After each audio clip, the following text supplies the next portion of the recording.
she would fall like on her face and then she'd just pop up and want to hop like a bunny.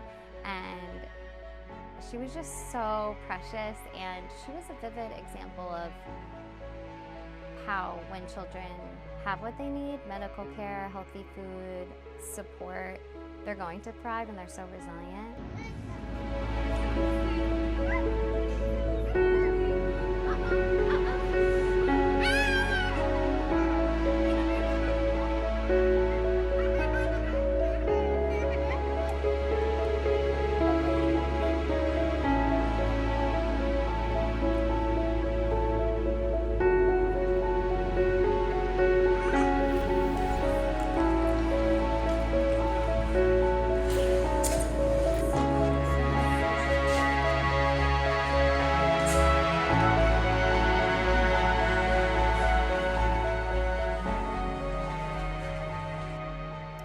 What if my son was over there and my husband, and then I'm here with my little girl losing her legs? And then